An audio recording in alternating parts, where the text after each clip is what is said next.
Hey everyone, hello and welcome to Career Expert Roundtable. I am Bill, the company's expert, and today I have a special guest, Madeline Mann, the self-made millennial herself. Hello, Madeline. How you doing? Hi, I'm so good. How are you? I'm doing great. The topic of today's episode number 10, is the 4 C's to ace a job interview. So if you are between jobs, if you're looking for a job, or you just want to spruce up on your interviewing skills, check this out because Madeline is going to be sharing some secrets on how to do this. And congratulations to Madeline for passing 400,000 subscribers. If I had audio crowd effects, I would do it right now, but I don't. You can go to Madeline's channel and subscribe. She's got a lot of great videos to do with job search and recruitment. If you're wanting to understand how recruiters think and all this kind of stuff, check out her channel. There is a link in the description box underneath this video. So we're going to talk about the 4 C's to ace a job interview. I still don't know what the 4 C's are, and I'm really interested to learn. So Madeline, why don't you take us away? Absolutely. So the first C is clarify. Oh my gosh, Bill. Clarify. Yes, because what needs to happen in the interview is you need to go into that interview knowing exactly and having that clarity of exactly what role you want next. So in order to land more interviews, in order to ace more interviews, you being extremely clear on this is the role I want, here's how I'm great at it, and having that clarity. And not only you having that, but the interviewer can feel it on the other end. If you're someone who's thinking, well, I was interested in this role because I was thinking maybe I'd want to continue in project management, though I'm also interested in product management and blah, blah, blah. If you start to give any sort of idea that this company, this role is not something you've given deep thought about and is your next destination, they're going to skip you and move on to the person who knows this is the right move, who is likely giving signals that they are going to accept the offer and have a longer tenure. Makes sense. So understanding yourself mainly, and I guess there's a component in there of understanding the company and the job and what they're looking for. I guess Right. Because double when they're whammy. asking you questions like, tell me about yourself, that should all be very catered towards this role. Or if they're asking, where do you see yourself in 5 years? If you are giving answers that indicate that this role is a just for now role versus a role that is perfectly in line with your trajectory that you're planning on, that is so important to make sure that you are sending signals of I understand how this role is fitting into my ultimate career plan versus seeming a little bit too wishy-washy and unsure about yourself and what your next step is. So don't say I see myself in another role in a galaxy far, far away from here doing something completely different. Yeah, bad answer. You probably eliminate yourself when they ask you that, I imagine. So yeah, makes sense. Absolutely. So clarity. Okay, so we got the first C out of the way. So clarity. Now, okay, so obviously when people go to a job interview, they have somewhat of an idea about the role. They've read the job description. They understand the company. Presumably, they've done maybe 2 minutes of research on the company, so they understand what the company does, and maybe if they make products or services, you have at least the basic idea. Okay, and you've read the job description, so you understand the role as presented in the job description. Now, would you recommend that people go further than that, or should they just make sure they have those two things down and they have it like all up here for when they walk into the interview? Right, exactly. You should understand exactly what the company does. You should look up, what's happening in the news about them. You should have looked up who's interviewing you, looked at their LinkedIn profile, gotten a context. How long have they been at the company? What city are they in? Those types of things. Hmm. And then, yes, you've studied the job description. And of course, you're not going into the interview understanding everything about the role. And actually, if you don't understand everything about the role, that is the perfect thing to ask more questions about. And companies love it when they can see the gears turning in your brain of you picturing yourself in this role and saying, huh, it said launch marketing campaigns here. How many of these do you do a year? And when I saw the campaign about Pepsi, is that something that the type of campaign that this role will be touching? They go, wow, Bill really is thinking about this opportunity. So it's not about the idea that you need to go in with all the answers, but at least go in with all the questions. That makes sense. Yeah. So, having questions pertaining to the role and the specifics of the role, right? I imagine if you talk about the generalities of the role, it might count against you, but more the specifics. Like maybe, are you talking about stuff that they presumably haven't mentioned in the job description? You want to go deeper and more precise than what they've said. Exactly. Yeah. Such as you should go into the interview with the mentality that if you had to then start the job after that conversation, how would you get started? What would you be confused about? Okay, do I need to be doing outreach to these companies to do campaigns for? Is it all inbound, right? Whatever it is that you would need to understand how to strategically do your job, that is such a good thing to have a conversation about. Would you address those specifically to a hiring manager or to a recruiter? I'm just wondering if you have if as a candidate, if you had very specific questions about the role and you're directing them towards a recruiter, would the recruiter often know a lot more detail than what the job description says? Like, is that kind of a standard thing? It is possibly expecting too much to really be able to get into the nitty gritty with a recruiter. Hmm. Typically, if you're talking to a recruiter, you can ask more questions about the general company and maybe even that team. But you're right, day to day, how you are going to be deployed is likely a better set of questions for either a team member or a hiring manager. Okay, that makes sense. Because that would be my concern if the recruiter was given a job description and the candidate was asking something beyond that, maybe they wouldn't know. Would you still ask it anyway, just to signal that you're interested, you're thinking about that kind of stuff? That would be the primary reason to do this, like whether or not they knew the answer or not, you would still ask it anyway. I think it is fine to ask those questions, though you do want to use a bit of intuition here, such as, you might ask a question of, okay, I saw Excel is a nice to have skill on the job description. How much of the role is Excel? Now, a recruiter might be able to answer that to a certain extent. A hiring manager would probably answer it really well. A Yeah. recruiter might be able to do it a little bit to a certain extent. But if it was, hey, so can you go deep dive into what kind of Excel work are we going to do, and what do you currently have set up in your ecosystem? Those questions, they are getting too detailed. I Yeah. wouldn't just start spewing that on a recruiter.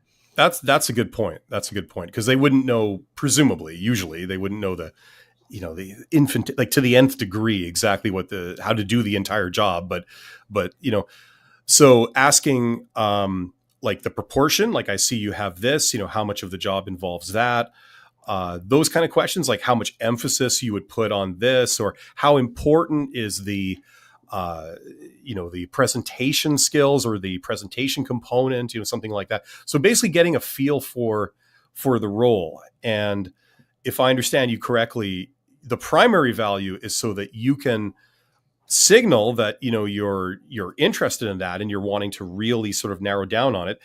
And also you want to use that information to be able to ask maybe other follow-up questions later on, that show you're engaged in the role, I guess, or show that you've thought about applying those skills or something to the role, right? Is that kind of where that would go? Absolutely. Yeah. You can think of the questions as stepping stones, because you ask that recruiter about the question about Excel, and they maybe give you a little tidbit about the role, and then you take that information, if and when you make it to the second round interview, and you say, I talked to Kim, the recruiter, and she mentioned that about this about the Excel, and I was wondering blah blah blah, and you can take your question a step deeper. And what that does is you're already standing out so much more than other candidates because you're referencing their team members. You're talking about that more detailed information that probably other candidates didn't ask about. And now this is turning less into an interrogation and more into a conversation with potentially a future colleague, and you're discussing these things. And so all these questions should be building on each other. Yeah, it seems like it's good for it's good on multiple levels for multiple reasons. Like, as you say, number one, to develop more of a rapport. Now you're discussing a topic back and forth. It's not like you're just answering a canned question and then they're moving on to the next canned question. You're actually having a free flowing discussion. And it's also demonstrating your enthusiasm, your interest, and presumably also by exploring some of these things, you're also showing your familiarity with these individual skills or topics, or you're showing your affinity for the role because you've been in the role before and you know some of the practical issues. Am I doing more presentations or am I doing more Excel?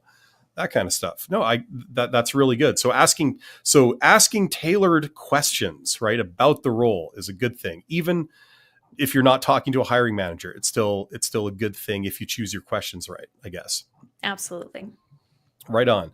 So I guess that's the first C. You want to, is there more to it, or are we going to move into the second one? Because I'm interested to hear what the second one is. Yes. So the second one is curate. Now, Curate. Okay. this is something that job seekers really struggle with. A lot of times we think of our resume and our interview as a time to tell our story, to give context, and to be as accurate and truthful as possible. But what if I told you that being as accurate as possible is actually unhelpful to the company? What I mean by that is you need to curate the information you give them.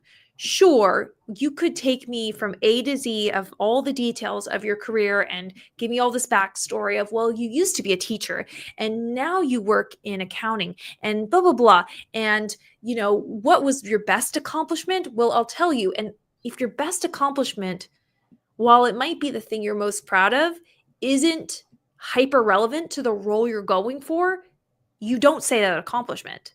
So that's what I mean by people just think that they have to be super accurate when really cut out all the information that isn't helpful for them making a decision, which is oftentimes a lot of career pivots that people feel like they have to explain, but you don't.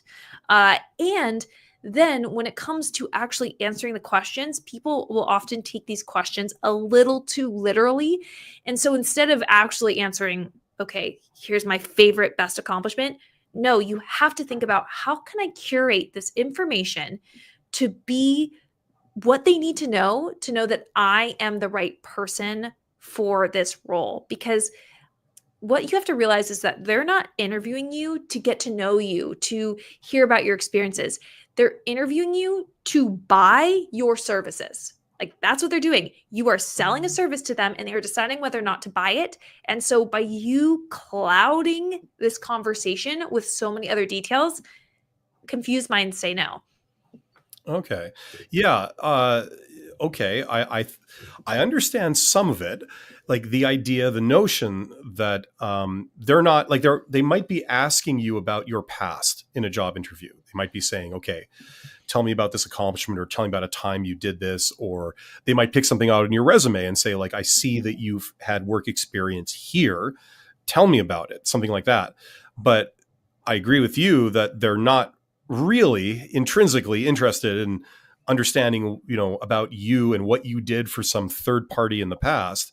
It's all indirectly a way of seeing what you can do for these people in the future, and if that fits in with what they're looking for. So first of all, tell me if I got that right. That's like a part of this. Yes, exactly. Okay.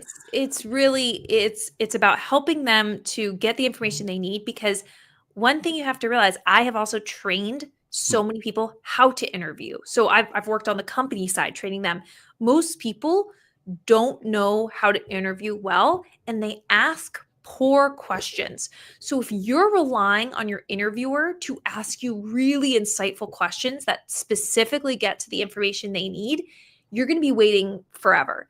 So Okay. you need to not just wait. If they say, "What's your greatest strength?" They're not actually asking that. They're actually asking, "What is a really strong skill you have that is valuable to us?" Yeah, makes sense. So I understood that part. Part makes perfect sense to me. Uh, Going a step further, you had mentioned at the beginning, okay, so therefore, if this is what our goal is, we need to not provide a ton of precision or a ton of detail. That's the part I'm less clear about. So, on the one hand, we want to ask detailed questions about the role. On the other hand, in another context, is it a question of pigeonholing ourselves? If we talk about something too specific, the recruiter might believe that, well, that skill doesn't really apply here exactly because it's a little too specific to this particular situation you're discussing.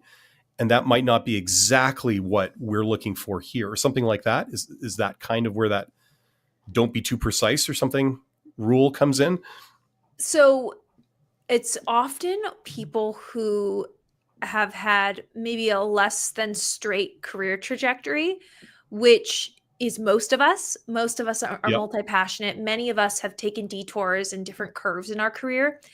And it's called having autobiography syndrome, where we feel that it's necessary to tell our whole life story in order for it to make sense as to why I'm sitting Okay. in front of you today. Gotcha. And Yep. when you tell your full story, it's actually extremely distracting. It takes up too much time in the interview, and it focuses less on the things that are going to make that company go, boom, this is the perfect person. Okay, that makes a lot of sense. So when you say like, okay, there's no need to give all this detail, you're talking specifically about sort of the connecting information between jobs or the circumstances Yes. surrounding accomplishments, like that kind of Yes. thing. Okay, gotcha. Yes, we tend to embellish so much. Or I know you're familiar with the STAR formula: situation, task, action, result. When I have a bunch of clients and I help to train them to ace these interviews, and one thing I have to help them unlearn is people will spend so much time on the situation and task part of STAR, where they're giving that context, when really the interesting part is the actions you took and the results of your actions, because those parts show your character. Those parts Yeah. show me why I would want to hire you. Not, okay, here's how the spreadsheet was set up, and then here's the context of how we acquired this client, but blah, blah, blah, right? It's just too much. So you really have to learn how to curate what you say. That makes a lot of sense. I just assumed that, like, I've never mentioned this in a video, but you're right. It's like situation, task, those should be very short. They should be either a sentence at most, maybe even a phrase, like just a clause. You Yep. know, I was at this company and I was tasked with doing this. Something like that. Boom. Very, very, very quick. And then you move into, so therefore, here's what I did, and here's how I did it, and why I did it, and then the result. And I would also kind of summarize the result. I would say, like, we accomplished our goal, and I was commended for it, or something just very, very truncated. Would you extend it to that, or would you embellish kind of the great results that you achieved, by having done the action? So I don't know if it's necessarily embellish, but to some people it might feel that way, because a lot of us do kind of brush over the results, is the part that job seekers brush over the fastest. And they say, and we completed it on time and under budget. Okay, hold on. Let's hover here for a second. That's what you're This is selling, right? right. It's like, okay, Okay. but the last 4 projects weren't on time. When you became in charge, this was the first project that ended on time. Let's mention that. Also, when you presented the project in the board meeting, the CEO said, this is so tremendous, like, this is such a great strategy. I wouldn't have thought of this myself. Like, even just including that quote, saying that There's kind a of lot of more. weight. Yeah. Yes, like include that. I know that that's not quantifiable, but that still is some great qualitative data to bring in as a result. So a lot of us don't really sit in our impact enough. And so I want you to really think through what was impressive about what you did and share that. That's a great tip, actually. The result is what you're selling. It's basically what you want to say is like, here's what I achieved for these people, and that's what I can achieve for you.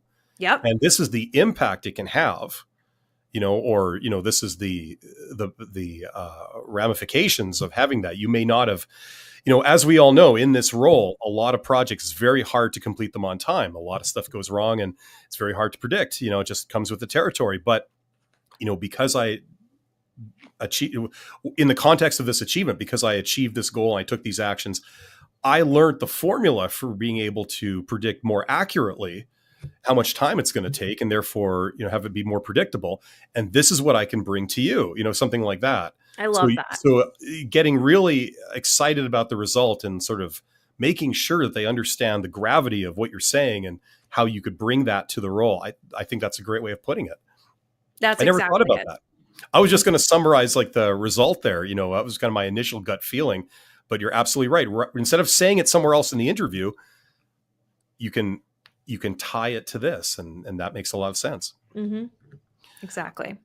Okay, so that was so. And by the way, I don't want to sort of prematurely end these and move you along. So if you want to have more to say about these, that's fine. No, I think that is curate. It's just really thinking about, this is a sales pitch, not a history lesson. That's a good way of looking at it. Excellent. Okay, so the first C was clarify, right? Second C was curate. And now we're moving on to the third C. So take us So the into that. third C is concrete. So one thing that is a big challenge for many people in the interview, and what I've noticed, Bill, is especially the more senior you get. So I've hired a lot of VPs, C-level executives, all of that, and this is something they struggle with, where they will start self-describing or they'll talk about their philosophies. And often this is because either one, they just have such a wealth of knowledge that they don't give any concrete examples because they say, well, I've just done this a bunch in my career. Or the second reason, which is a little bit more cynical, is they are someone who sits up in their ivory tower and has everyone else do the work. So they can't really come up with concrete examples because they're not actually doing the work. So you need to be the person who's obviously not being too high level and showing that you know your stuff. So what I mean by concrete is when you're asked questions, any chance you get, give a specific example. And I've been showing this throughout this interview. Instead of me just saying, be, curate your information, I've been also giving examples of specific questions that they might ask and where do you see yourself in 5 years questions, because that cuts through the noise. And so when they're asking questions like, how do you deal with conflict? An inexperienced interviewer interviewee would start explaining how they deal with conflict. Well, I talk to all parties and I hear their sides and I stay calm. But an advanced interviewee would give an example of, well, I tend to take on the mediator role in a lot of scenarios. For example, just last month, 2 executives were going at it in the board meeting, whatever it is, right? And the reason why you need to be concrete is because this helps the interviewer to picture you in the role. If you just continue to talk and, well, I'm collaborative and I'm a great leader, and here's my philosophy about leadership, all of these things, if that's all you give them, they are not going to trust that you actually are a legitimate, excellent hire. Makes a lot of sense. It's always been a very fine line for me because I'm a technically oriented, introverted type person. And that's always been a particular tough area for me personally in my career because trying to gauge the amount of detail that would be appropriate to give someone, especially when you've never met them before, you don't even know how long the exchange is going to be. You have no idea what their agenda is, how many questions and things they're wanting to ask you in the time allotted. It's a real balancing act where you've got to sort of read minds and try and make the best educated guess for how much detail to give. Because on the one hand, like you said, you don't want to give too much information. And you went into an example where this is how I resolve conflict. These are the steps I take and so on. But on the other hand, you don't want to be too abstract and say, well, I use multiple mesh communications to diffuse conflict. Like that would be too general. So somewhere between those two is kind of the sweet spot where the person might say, okay, that's enough detail for me. And that's what I was hoping to hear. And in my experience, the challenge is that if I'm talking to someone who is sort of a master communicator, they would probably want to go deep. And if they're asking you a question about communication, they would, or conflict or whatever it is, conflict resolution, and they're a master at conflict resolution, they would want you to go really deep because, just giving them some vagaries and generalities is not going to cut it with them. However, if you're talking to somebody who, conflict resolution is not their core competency, they're mainly, I don't know if they're a recruiter or they're, hiring manager, operations hiring manager or something, they don't really want to get into the nitty gritty. They want more of a sort of, I just want to make sure you understand what that is and, that you can sort of navigate your way around it. I'm just doing my due diligence just to make sure that, you're not going to say the wrong thing. But they don't want to go deep. So I found it's a real guessing game, especially for someone like me to know the level of detail that the person is wanting. I don't know what you would say to that. Is there a way we can make a more educated guess on that? Yes. So you're right. Sometimes it's just fastest to use our intuition, and we can sometimes be right with that. One way you can know for sure is you can give them a menu answer. What this looks like is, let's say they ask you, are you experienced with different project management softwares? Okay. That could be a very long answer. Or it could be a very short one. Or it could be right? one sentence. Yeah. So what you can do, that question seems very confusing of whether or not it's check the box or I really want to understand your competency in this area. So what you could do is you could answer in one sentence. Yes, I do. I'm very familiar, especially with X, Y, and Z softwares. Would you like me to dive in further about my experiences with this? You can ask them a follow-up question of, do you want me to expand? I just did a project where I had to launch a new project management software. Like, would that be helpful to hear about? And they will either go, oh my gosh, yes, I would love to hear it. Or they might say, no, that's it. Like, I just wanted to know. And that can help you to steer in the right direction. Yeah, makes sense. So you start with the sort of short answer, high level answer, and then give them the option. Like, I can go deeper into this if you would like me to, that kind of thing.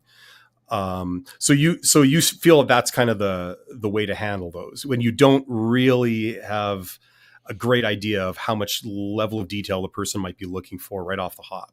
Right. And I wouldn't do that necessarily for every single question, usually in those kind of gray area ones. But what I would do is I would always keep my answers to 1, maybe 2 minutes. And that is something that people find actually quite difficult is, you start getting down the rabbit hole of explaining, that challenging interpersonal conflict. And 5 minutes later, we're still telling the story. And that's when the floodgates open and it just keeps going. Yeah. That's when you're in trouble, because if you did take 1 to 2 minutes to answer the question, even if you answered it longer than what they had wanted, we still have plenty of time in the interview. It's okay. We can pivot.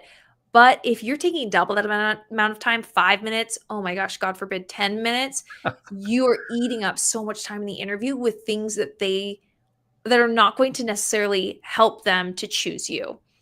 Just keep going. See if you can reach 10 minutes. And every minute you get more excitable as you talk about it.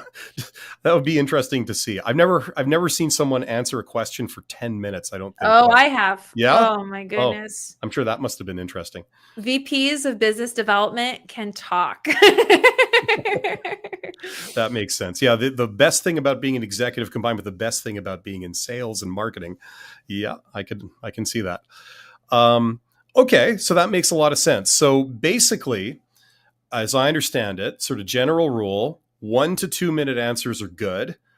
You give a little bit of detail in your initial answer to show that you understand the substance of what you're talking about. But to make sure that you don't overwhelm people with detail, you cut it off between 1 and 2 minutes, but give the option of going deeper if they would like you to go into more specific examples or anything like that. That's kind of a good sort of general way to handle that. Is that correct? I would say so. And I would still say you can get fairly specific in 1 to 2 minutes. It does sound kind of short, but if we're using the approaches that we talked about earlier of curate, already, as you said, you gave the great example of for the STAR formula, the situation task, boom, that's a few sentences. We're already into the meat of it, right? It's only been 15 seconds. So we can really get into some pretty interesting stuff in 1 to 2 minutes. Yeah, that the question that comes to mind from my experience being on the other side of the table, like being the candidate, was I don't know, a few years ago, somebody asked me, "What's your management style?" Mm-hmm. And my problem, I know there's a lot of technical introverts out there. I'm sure you have this problem too. It's like, first you feel overwhelmed by the question because it's like, it's so general. It's like if I asked you, Madeline, how do you do recruitment? Like I'm starting from zero. How do you do it? And, okay, give me 1 to 2 minutes on recruitment. It's almost like, it feels like you can either summarize it in like a couple of sentences, or if you start explaining things and like defining terms of what you're explaining, the next stop is like 5 minutes. Like it feels like it's hard to break it up into a custom sort of length. So my particular thing was like, what's your management style? Because the answer is you don't have one management style. You have several depending on the situation, and which are they? And then this came from a recruiter, so I didn't know if they even understood like what the management speak terms were, if I got into it. And then, so I felt I had to need to explain, like to define them. And then, I've given 4 answers. I had to sort of explain, well, when you would do this one and when you would do it. So like it soon balloons into this giant unmanageable thing. And you want to be concise, but depending on the questions that some people ask, like if you're interviewing someone that's, I don't know, writing code or something, you're a developer, and you say like, how do you write code? Or something like that. I mean, I imagine for those, especially like if I'm going off the stereotypical personality of some of these people, they might have trouble like just controlling the length of the answer and having it like 1 to 2 minutes. Might be something that people would have to work on. Yeah. And Bill, that's the perfect example to what I was saying earlier, that interviewers are not good at interviewing. If you're asking that extremely common question, the example you gave that any of us watching could be in an interview where that's asked is very possible.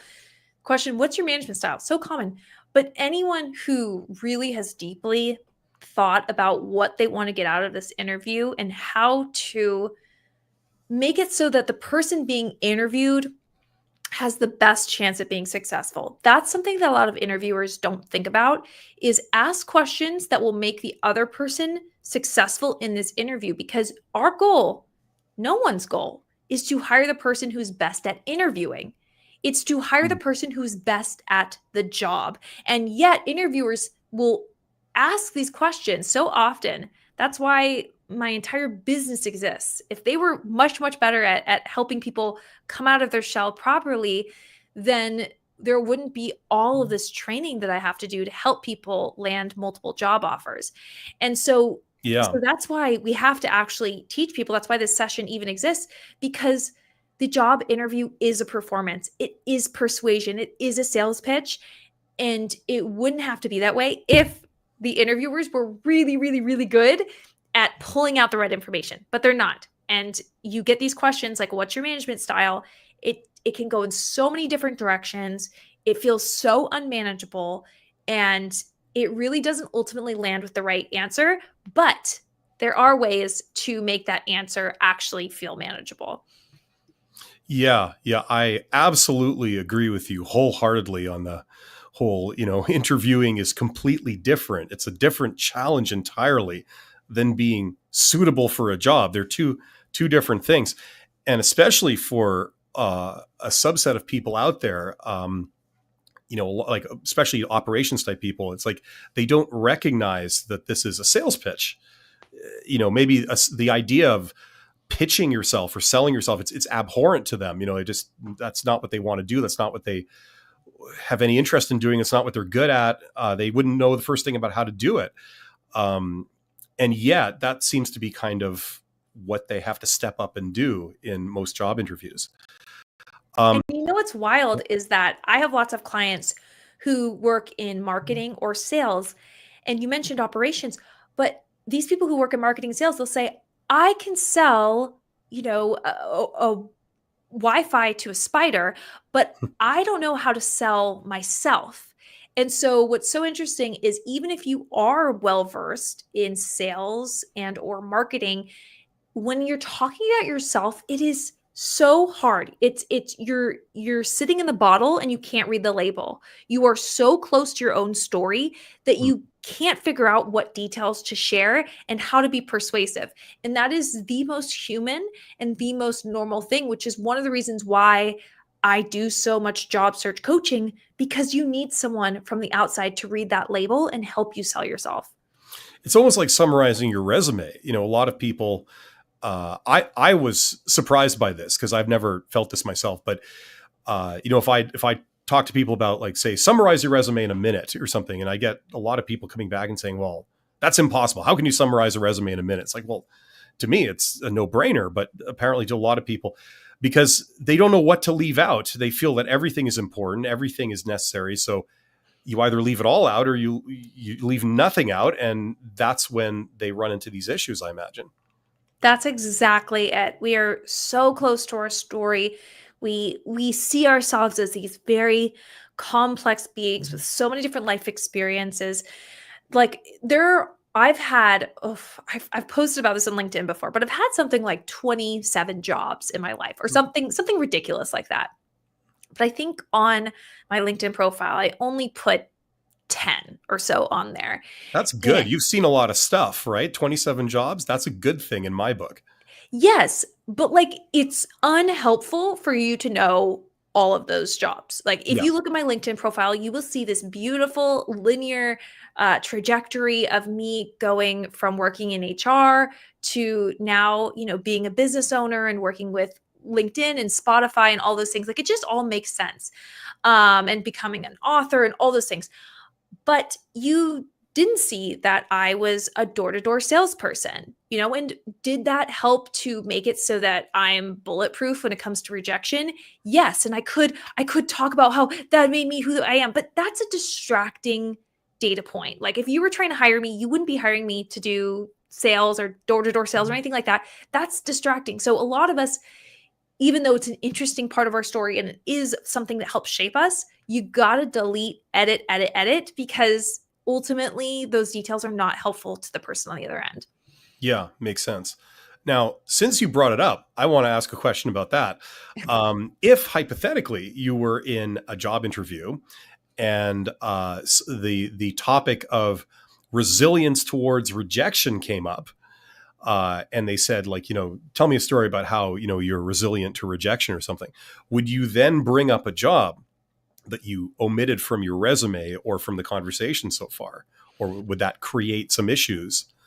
Or would you just say it anyway because it's the perfect answer? So it's a bit nuanced here. So let's say, so it really depends on why they are asking and what job I'm going for. Rejection. So, it would really, I usually like to say, try to pick an example that's as close to the opportunity you're going for. So if I Okay, was makes going sense. if I was going for like a recruiting role or something, and I'm gonna have to face rejection because candidates sometimes pull out or they say no to a role, I wouldn't go back to that experience, because even though that was some of the hardest, most demoralizing rejection I've experienced, I it would be much better for me to put it in the exact context that they are asking about. Of course, if I had no other examples and I had to go back to that, and also that was well over a decade ago. I can't remember how long ago it was, but again, also if you keep pulling stories from many years ago, they'll think, what has she done recently? Like what Yeah, is she just did she peak early? What's happening? And again, like if that is your only example, then please use it. We got to use whatever we can get. But again, if I answered with that job about the rejection, I would again be using what I've been taking the question to literally. That is the worst rejection I've experienced. But we need to filter our information to be only exactly what's helpful to them in this interview. that's a great way of handling that. So basically, yes, you could say it, but the problem with it, number one, apart from it being too far in the past, and what's the cutoff for you? Like I'd say 10 years is kind of a, anything beyond 10 years, don't don't mention it. It's not relevant. It's that Right. kind of, I yeah. would say keep it within 5 ideally, and then keep it within 10, like hard cutoff. Like Yeah, just, yeah, makes sense. so So yeah. so no, number one, it's too far in the past. Number two, it's too removed from the job that you're currently interviewing for. It's not a relevant example. If you're talking about rejection, the ideal example would be rejection in a role very similar to the one that you're being interviewed for, not something in a completely different context like door-to-door sales or something, right? That's kind of the other part of that, right? Right. And of course, if you don't and if there's plenty of us who have transferable skills and that can work really well in the interview, but I think I've worked with a lot of clients who change careers and change careers very effectively because of these approaches. And I'm usually able to help them find that example that isn't in the same career path, but is still closer and uses the same type of language as their opportunity they're going for next, just to really bridge that gap. So something relatable that the interviewers will understand. They'll be able to get Yes. the idea. Okay. Makes sense. So we've talked about the first three C's. We've got clarity, we've got curate, right? And what was the last one? I forgot. The one we're just Concrete. concrete. That was it. Thank you. So we've discussed those. What's number 4? Okay. Number 4 is connect. Connect. Okay. The fact of the matter is companies hire people who they like. And if you're unlikable, you likely won't get land a job. And if you are super likable, you are very likely to beat out other people who are more qualified than you. And that is just the way of the world. And so you need to find ways to connect with the interviewer during the call.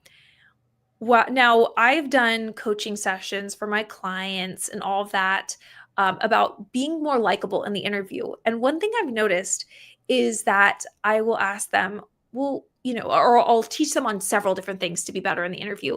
And people usually say, no, I'm likable. I'm likable in the interview. I'm What? likable enough. Yes, End of discussion. Yeah.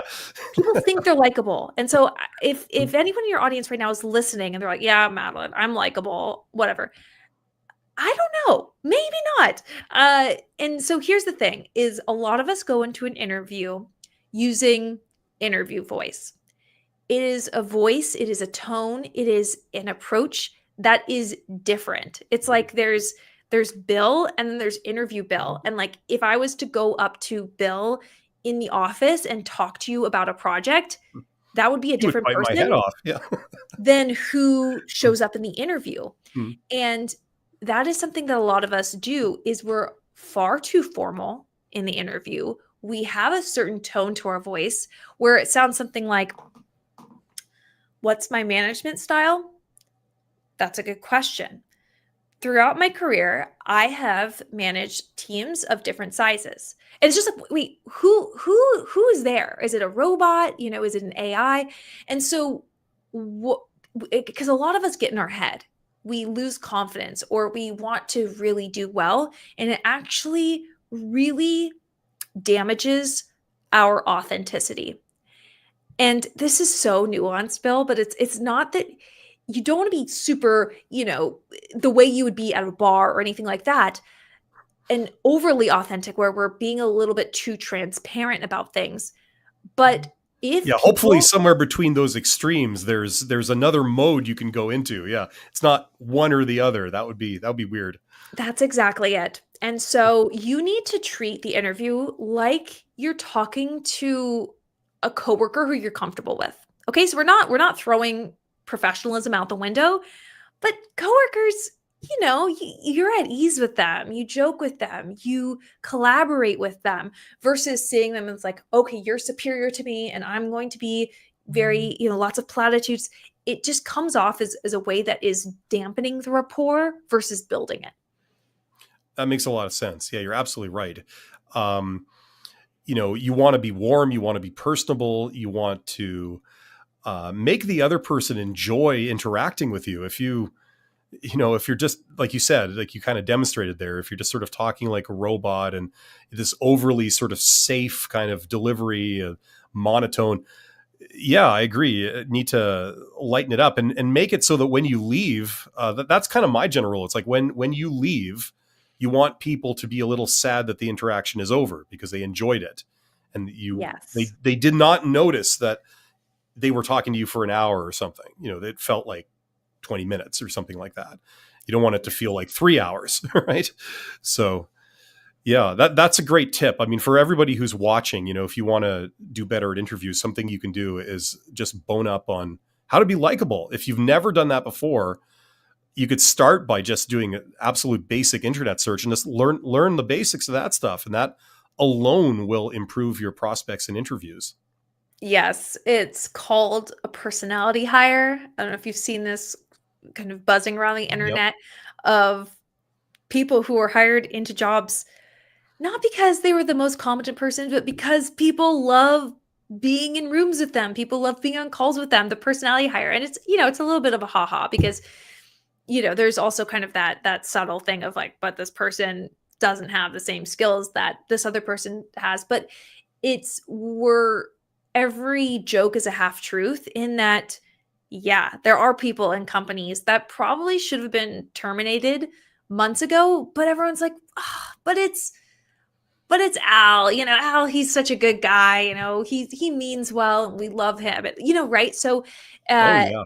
this is all to say that likability will get you so far, and especially as you are rising in the ranks and you're wondering, why am I not being promoted? Unfortunately, it's not really purely you being a hard worker. I know you've really reached very high ranks in your career, and it's not just being the hardest worker. It's really working the interpersonal relationships, and it starts in the interview. Yeah, you're absolutely right.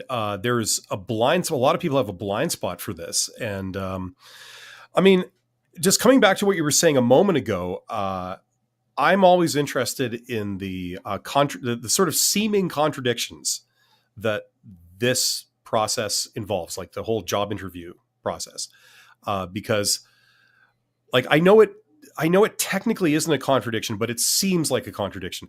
At the beginning of this live stream, we were talking about, or I think you had mentioned, the goal for a lot of recruiters, certainly in theory and sometimes in practice, is to hire the best employee who's actually qualified, not necessarily the person that is the most personable in the interview or the one where the interview was the easiest or they made the best impression on a personal level.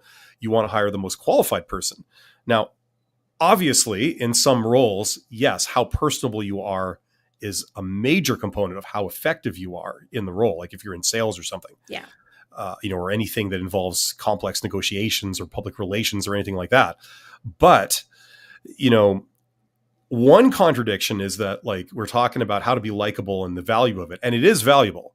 But at the same time, good interviewers will not just be blinded by that stuff. They'll look a little bit beyond and assess people on something beyond simply the superficial way they interact and all that kind of stuff. So once again, it's a very fine line. How do you do this? Yeah, it's so, what's wild is, like I said, I've trained lots of people to be interviewers for their companies, and people who have decades of experience interviewing will think they're actually really good interviewers. And I saw this very prominent influencer. She owns lots of businesses and all that. And, she was talking on a panel and someone asked her, okay, what's your advice for hiring? And her literal advice was, make sure if you feel this gut feeling that you don't really like someone, don't hire them, because you want to work with people who you like. And I just near spit out my coffee when I heard that oh my gosh. And you'll hear these influencers talk about all the time, I have a really good gut when it comes to hiring. I have a good gut. You know what that means? I don't really think about who I'm going to hire, and I just pick the person I like the best. Yeah.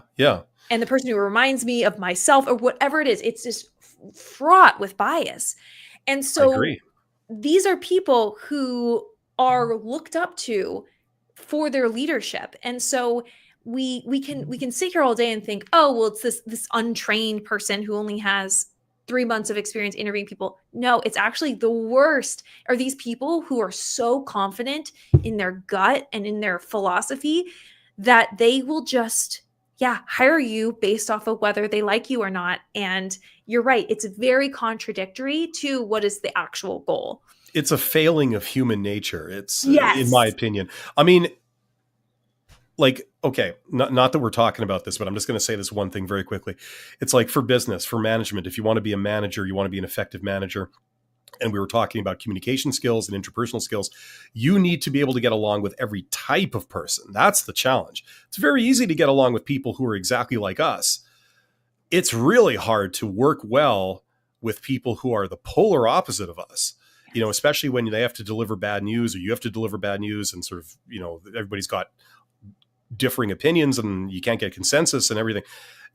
It's a real skill to be able to work with people, and how likable somebody strikes you on the first impression is really not a good indicator of how they will work together with you. And if your personalities do clash, it's a matter of understanding and being trained on how to work with them, which is an acquired skill. So like what you're saying about what some influencers are doing and all that, I agree. What they're doing flies completely in the face of all that conventional wisdom on that. Let's get to the fourth C before we run out of time. I'm anxious to find out what it is. No, that was it. That was connect. That was it? Yeah. Oh yeah, that's Clarify, right. Connect. Okay. Concrete, connect. There we go. There was a failing of mine. I've forgotten the third one. I had to write it down, and then I forgot that I remembered what it was. So perfect. So clarity, curate, concrete, and connect. I think these are great. I can tell that you know your stuff when you're training people for interviews. So I also understand that you offer those services. That's kind of a big thing that you do. So if anyone's watching this and you want to go above and beyond the sort of self-preparation for stuff, check out Madeline's channel.